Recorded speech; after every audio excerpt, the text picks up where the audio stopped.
5 сынып Қазақстан тарихы 4 тақырып алғашқы адамдардың тұрмыс тіршілігі. Алғашқы адамдардың тіршілігі қиын жағдайда болған.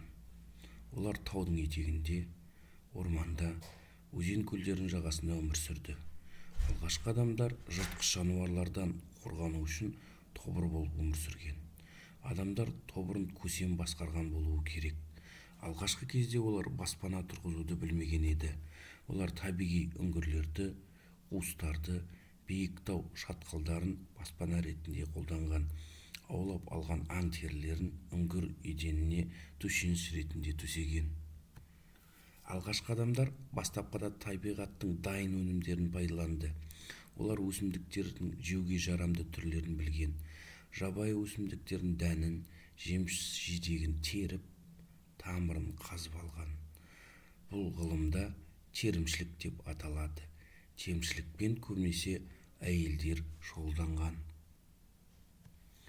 Алғашқы адамдар аңшылықпен де айналысып, алғашында шикі етпен қоректенген.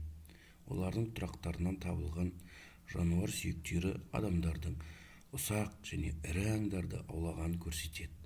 Олар құстардың ұясынан жұмыртқаларында жинаған. Аң аулаумен ерлер айналысқан. Мамонт сияқты ірі аңдарды 2-3 тобыр бірігіп аулаған. Мамонтты орға қуалап апарып құлатып, тас найзамен түйреген. Жабайы аңдарды үңгірге, тау шатқалдарына қаумалап апарған. Үңгірге кірген аңдарды қамап, үңгір аузын бекітіп, шетінен ұстап отырған. Олар мамонт, бизон, үңгір аюын, марал, бұғы, арқар сияқты аңдарды аулаған. Аңдарды отпен үркітіп, құздан, жардан құлатып аулау әдісінде қолданған. Алғашқы аңшылар мен терімшілер бір жерде екінші жерге қоныс аударып отырды.